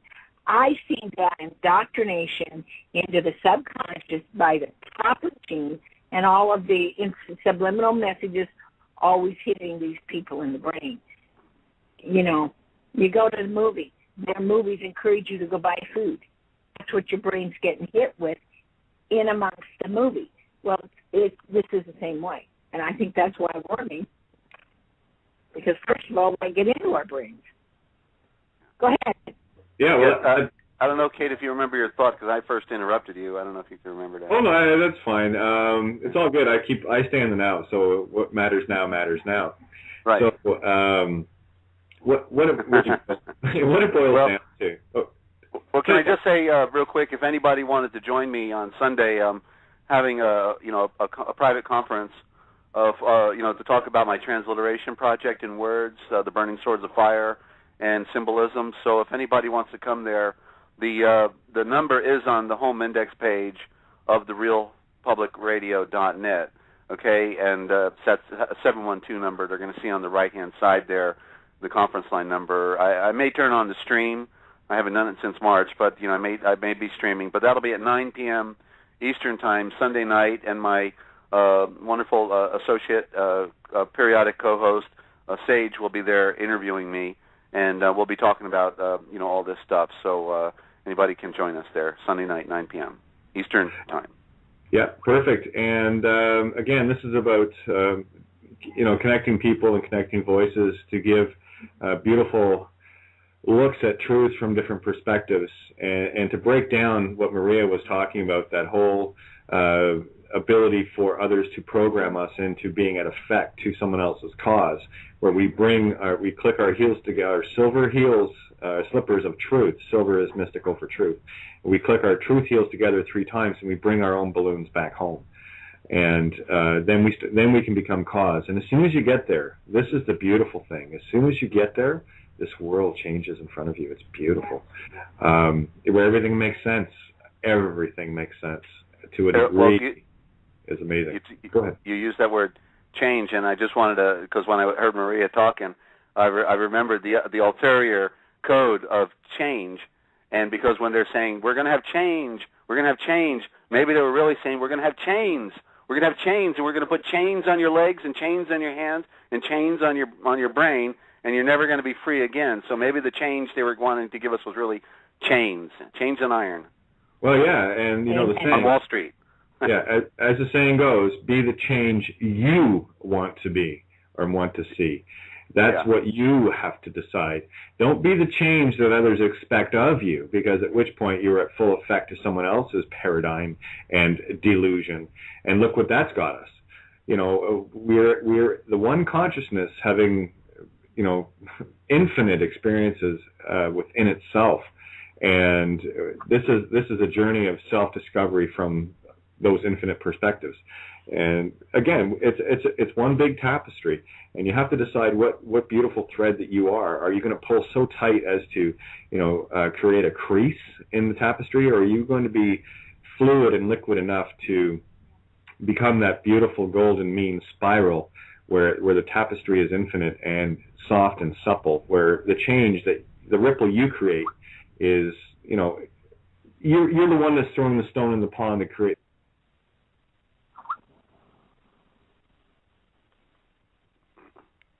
Kate, you just dropped off. Oh, that was weird. Hey, I'm okay. Usually does that. Okay. I got to go, guys. I got 5 minutes. I'll see you tonight in the desert. Wonderful to hear you again. We need to talk privately. Thank you, Maria. Good to hear from you. We'll talk. Yeah, see all the dots connecting again? Isn't that wonderful? Thank you, Maria. We got 4 minutes left here, so Tony, you want any last comments here before we wrap the show up? No, it's all cool. It's been great to join you guys again. Great to hear from you again, Desert. Good to be with you, Tony. Absolutely. As always, as previously, some brilliant information you've got there. I recommend anybody to go and check out that material. Yeah, all good stuff. I would just say to the listeners, go, start doing some research on this stuff. Don't take our word for it. Go and check out the material we've presented, and get involved. And that's the main thing, because apathy is the negation of our natural law rights, and that's the point. What has happened is our natural law rights have been usurped by those deciding that they are going to take control, instead of us realizing that we are actually in control and taking those rights back. And that, in a nutshell, really is it. Cool. All right, Tony, thanks. Final thoughts there, Desert? Love to hear it. Well, just know that we are in the present moment, as Tony was talking about, and that's all we have. And to for a moment, just be still, turn everything off, and realize that you are an eternal being, and that you came from somewhere other than planet Earth, and to connect with your Creator. I do it through my Redeemer. In the original thought, it's Yeshua Moshe Yankai, but in the Western, it's Jesus Christ, my Redeemer.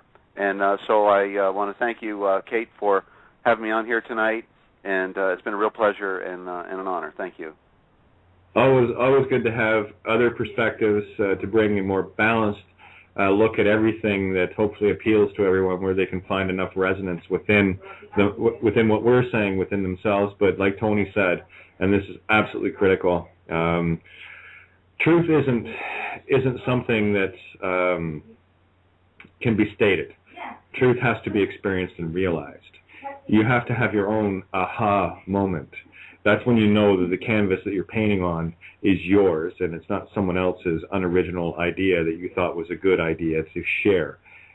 We've went into agreement with far too many good ideas in the past that have caught us up in things like, back in the late 30s, 40s, where it was a good idea to go to war. That's never a good idea. So again, this is about looking at good and evil at the same time and deciding what is, something you would do in love, or is it something you would do in spite or hate. And really, that's the choice that we have to make as the individual. But I do want to thank you, Desert, for coming on tonight, and we'll definitely get you back, and we'll get you hooked up with some other hosts so you can get out there and do some chatting with the wonderful people on this, our brothers and sisters upon this beautiful spinning orb, this whirligig, as I like to call it sometimes. Beautiful ride. It is a hell of an amusement once you get the eyes to see it and ears to hear it. And again, Tony, thank you so much for being a part of the show as always, and it was great to have Maria show up. And I do urge people, if you want information on the webinar, just contact me directly. All my information has been given out millions of times, literally, I think. So feel free to do that. And I'd like to thank Deatra and Rory for keeping Freedom Reigns going here, where I have a voice that I can share with you. And it's always a pleasure to come to you on Freedom Reigns Blog Talk Radio. You've been listening to Outside the Box. I'm your host, Kate of Gaia. Have a beautiful day, and tomorrow, make a difference. I know you can. Love you. Good night. Good night. Good night. You know? Well, that's amazing. Because that's really true. I've heard that over and over, and people would. I think people would tend to think here, like in America, speaking English. And then, they're surrounded by all the technology, all the conveniences and everything, and they probably actually would think that they're probably the most sophisticated society going on, and then when you learn the truth, then you begin to understand that, we're basically speaking Pig Latin, and it's all been engineered and controlled by a very dark and sinister force.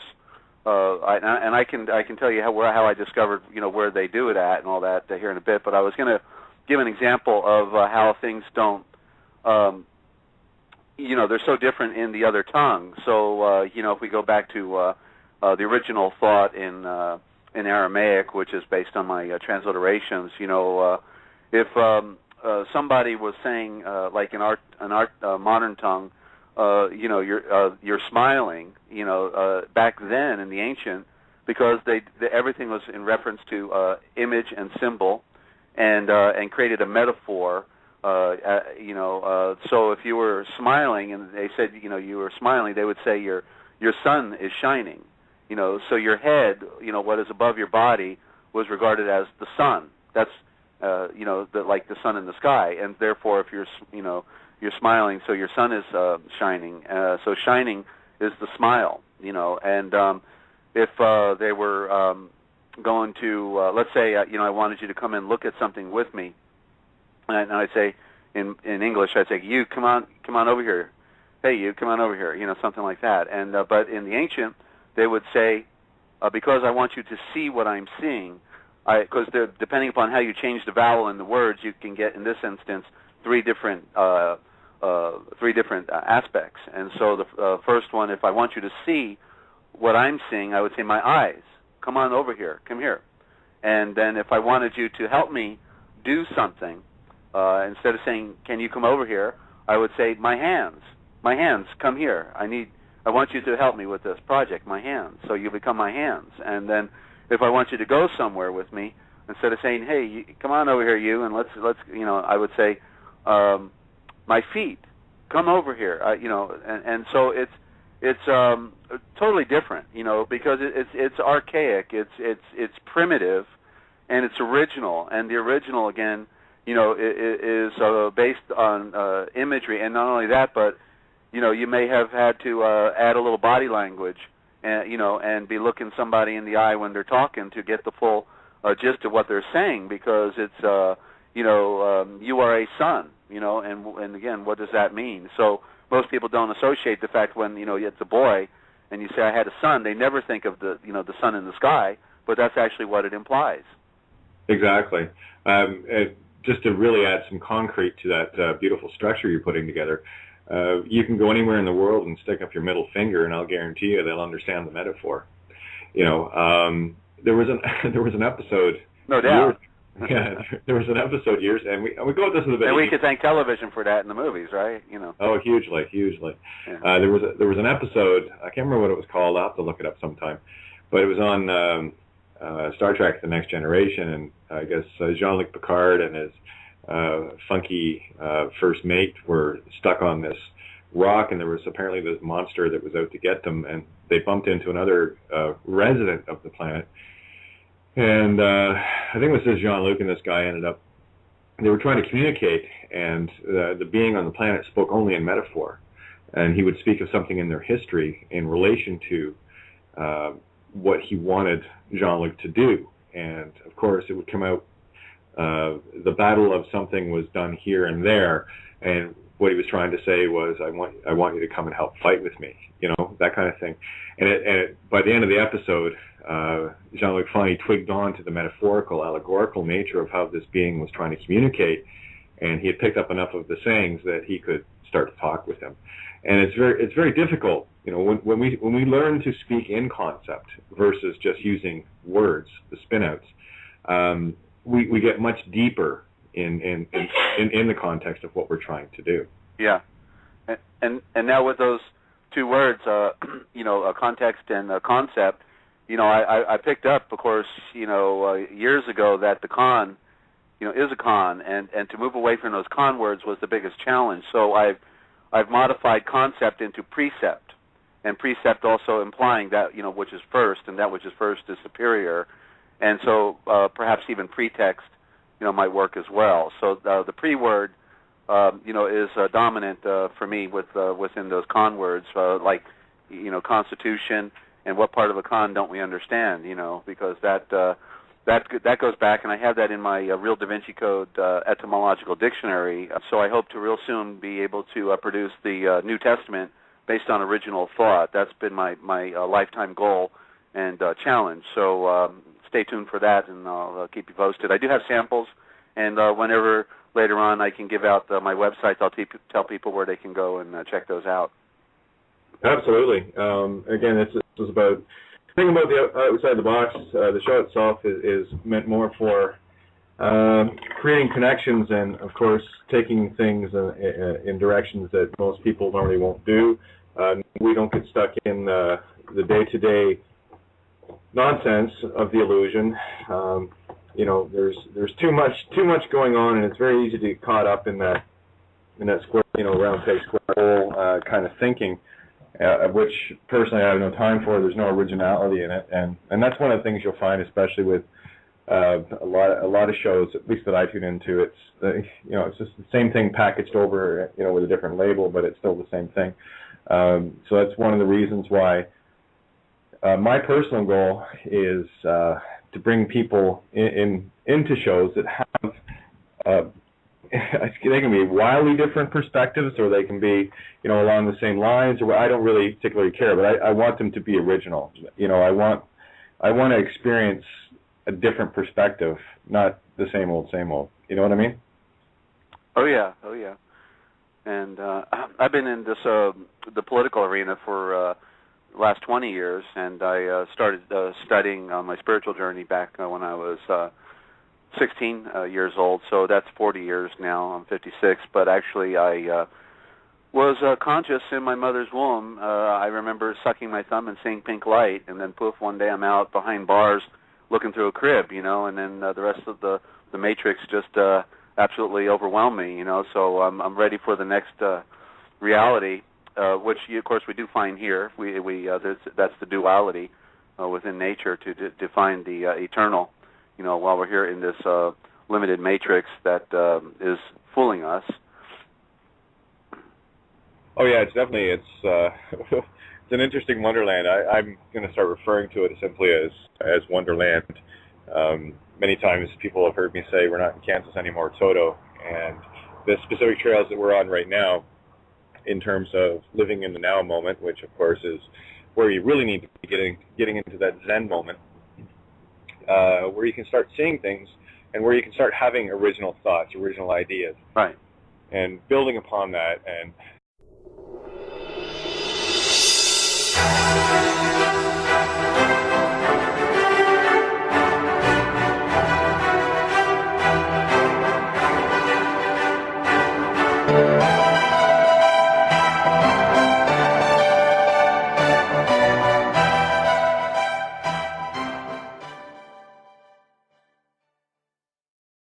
Hey, and welcome to Outside the Box. I'm your host, Kate of Gaia.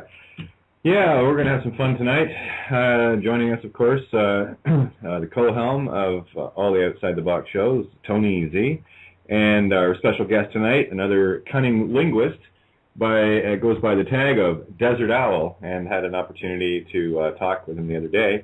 And we're on the same page as far as tongue pledges, languages. We come at it from two different perspectives, and that's one of the joys of the language. When you get many people looking at it from different perspectives, it opens up your own perspectives even further. Well, we hope anyway, yeah? So without further ado, I just want to welcome, Dezert Owl and Tony. Are you both you guys there? Yeah. Hey, right here. Tony, hadn't talked in a while. Been about a year practically, huh? Good to hear you. Yeah, it's been a busy old year and all mate, I tell you. Okay. And then some. Desert, where do you want to jump in?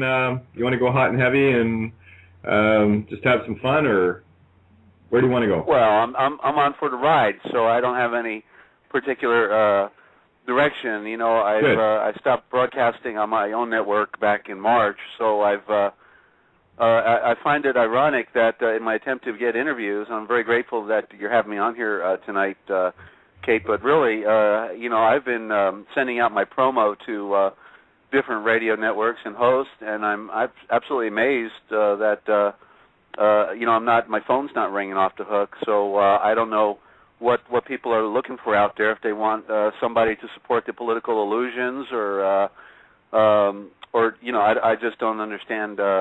I cover a lot of ground, of course. I translate one of the things that I'm doing is making history in my spiritual translations, which actually I refer to as transliterations, because the translation to me is like magic. Translate, presto magic. You got an ancient word in one modern word, and it's a theoretical impossibility. So I transliterate thoughts and ideas, concepts from the ancient into the modern. And again, it is that spiritual journey, that experiential that we're all going through, and all too often I see every day I see the drama, people getting caught up in this and caught up in that, and it's like, does it really matter? And I find myself, I find it very draining. Actually, it's like, I'm here to learn something. I mean, maybe that's just my own selfish viewpoint. I have a very specific purpose for being here, that I know. It's always resonated, much in the same way that you were talking of. I don't go quite as far back. In my memory, I do remember the day I was born, however. But for some people, that's a pretty novel experience right there, I'm sure, because most people probably don't remember the day they're born. I don't remember coming out. I just remember being in the womb, and then I was having flashbacks. To the event, that went with me throughout my, next 35 years. I had flashbacks to it, so I couldn't forget it. Actually, things like that are definitely they're very difficult to forget when they're that embedded in the memory, not the psyche, the memory. Well, the psyche is a spirit, right? The psyche, spiritual life force,